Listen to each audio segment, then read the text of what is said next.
4 housing and homelessness bills were signed into law this morning. They're aimed at addressing a wide array of issues, including the shortage of housing and funding to help communities like agricultural workers and low-income college students access housing. Fox 12's Drew Marine was at the state library this morning as Governor Kotek signed these bills. Kotek says 2 of these bills are focused on helping renters, and of course the other 2 will provide money to build affordable housing and address homelessness, but she says there's more work to be done.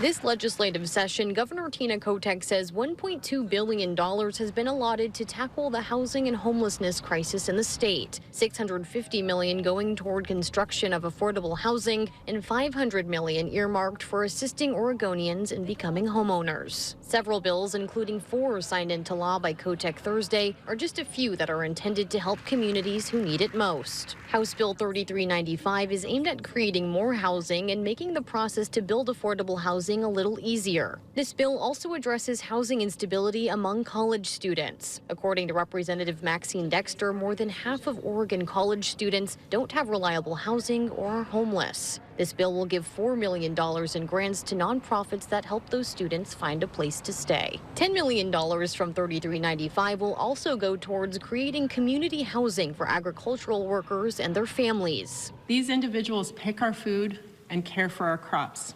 Many of these hardworking people have struggled to keep their families safely housed. By supporting their ability to live in community with other farm worker families, closer to schools and services, we help create a more resilient and compassionate agricultural economy. House Bill 3042 and Senate Bill 611 hope to keep people housed by putting some protections in place for renters and people in subsidized housing. 611 will put a cap on rent increases to no more than 10% each year, while 3042 will prevent evictions for 3 years if renters' housing is no longer publicly supported. The last of the bills is Senate Bill 5511, which is the budget for the Housing and Community Services Department. Of the multi-million-dollar budget, $130 million will go towards efforts like maintaining Project Turnkey sites and giving $5 million directly to tribes to prevent and address homelessness.